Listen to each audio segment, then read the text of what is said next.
Seth LaFrenz here. And Callum Wheeler. Welcome to NEMO Ag. This week's sponsor of the podcast is the Clark County FFA. The FFA provides the next generation of leaders who will change the world. FFA makes a positive difference in the lives of students by developing their potential for premier leadership, personal growth, and career success through agricultural education. If you have any questions or want to learn more about the FFA, you can contact Mr. Mark Lemon. Today we're going to talk about row crop and then eventually get into some row crop issues. So basically I'm going to give the layout of a farming year for corn. So to start out the year in the spring, you usually like to put anhydrous on, kind of get some nitrogen in the ground to help better yields for the corn. Then you move into planting season, and there's two preferred methods of planting. You can either no-till, which is better on the ground, or you can work the ground and then plant. If you're going to work the ground, obviously there's tillage. You're going to have to do that, but if no-till, you just go across it. And then you have side dressing as far as fertilizer.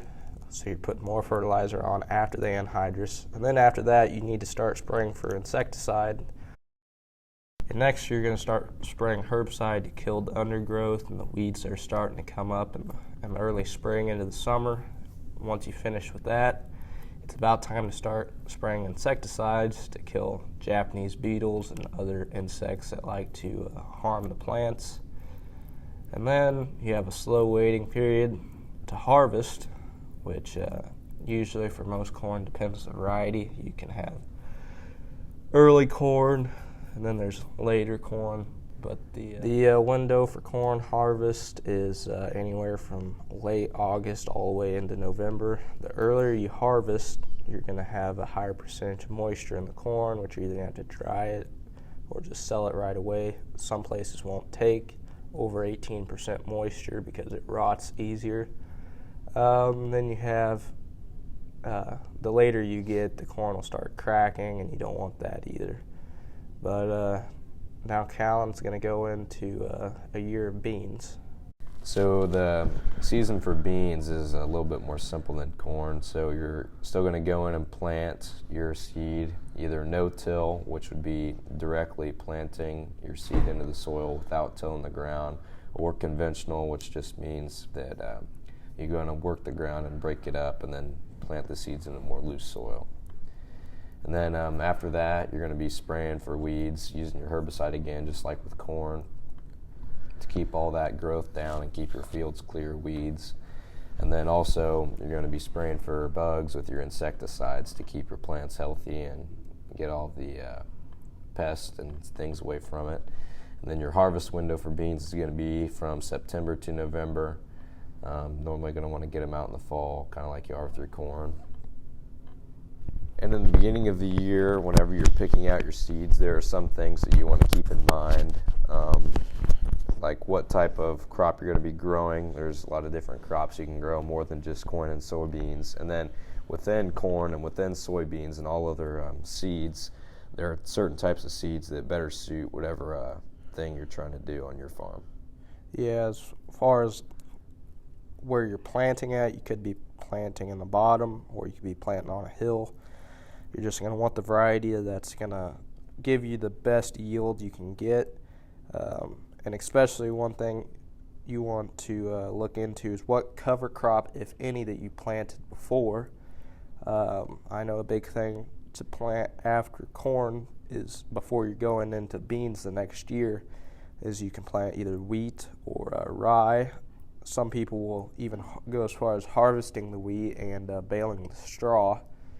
But as far as that goes, corn, going into corn like after beans, I don't know of too many people that plant cover crops into bean stubble, but I'm sure there is out there, just not in our area specifically. And certain types of seeds can better suit where you are farming at. Like you mentioned earlier, if you're in a bottom where it's really wet, you can have seeds that are resistant to a lot of moisture, because if you have seed that's used to a dry area and you plant it in a really wet spot, it can harm the plant. It's not going to grow near as well as what a water-resistant seed would do. As far as that goes, it can go the other way. Like if you're on top of a hill, you're where you're going to have a lot of runoff and maybe not absorb as much moisture as you would down on the bottom. You would want drought-resistant seed. And now we'll kind of get into some of the issues related to crops. So on the side of insects and pests, what are some things that kind of interrupt and damage crops? So as far as corn, some of the main insects would be western corn rootworm. That's a big one. European corn borer, corn earworm, and fall armyworm. Armyworms are kind of more common around here. They like to go in after the corn's been taken out and really just take the topsoil off the ground. And there is a way to come back for it, but it's just really hard on the ground. Kind of messes with the yields for the next year. As far as beans, there's seed corn maggots, potato leaf hoppers, Mexican bean beetles, aphids, and mites. A big one around here in the later years have been Japanese beetles. They come in, they eat the leaves off the beans and mess with the pods. They're really just terrible insects. They really affect your yields. They'll take out parts of the whole. They'll take out a corner of the field. I've never seen them take out a whole field, but I figure if there's enough of them, they could. And then you have things like moles. They'll eat. They're not insects, but they'll come up and eat all the seeds out of the field. That's pretty common. But what are some problems as far as erosion, Callum? So there's a lot of hills being planted on kind of in our area, and a big factor that is really damaging to the soil is erosion. Erosion is pretty much just the soil that just runs off with the rain, and it makes it really hard because all that topsoil is where most of your nutrients are at. And so when all that is eroded and just washed out, then it's really hard to have your yields be as good that next year. So some practices to prevent erosion from happening are things like no-till and cover crops. So no-till and cover crops are used a lot in beans, kind of like Seth talked earlier, where you maybe will plant some rye and you'll just leave it in your field, and then whenever it's time to plant your bean seeds, you will plant directly into that rye, and so you always have something growing on that topsoil, and so you're going to have that root system in there to keep it stable and not be washed out whenever the rain comes. So the cover crops is a good practice to use to prevent soil erosion.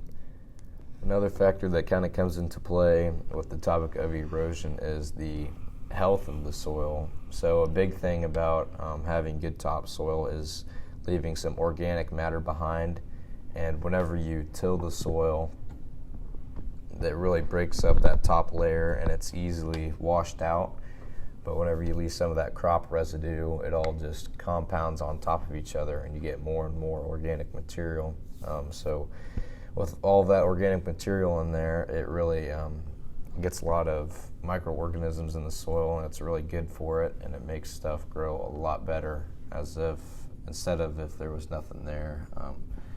And especially whenever you till, a lot of that just gets washed out. But if you do no-till and cover crop, over the years you just keep building up more and more organic material in your soil, and that really improves your yields. Other things that can harmfully affect your yield would be late frost in the year. Sometimes the beans are just popping up, and corn's coming up whenever it'll frost later in May. That can kill some of the bean plants. Another thing would be flooding. I know if you farm down the bottoms, sometimes you have to worry about that. If you have a lot of rain in a year and it all comes at once, it can flood your bottoms. Terraces mainly drain, but like some people have levees and stuff.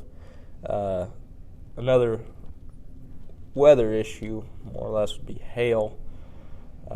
We haven't had that around here for a couple years, but you get anywhere from marble-sized hail can ruin a crop in a field, and then drought's another big thing if you don't get rain in certain key parts of the growth, such as early and later in the year when you're getting closer to harvest. It can really affect what your beans put out as far as yield, and can really affect your corn also.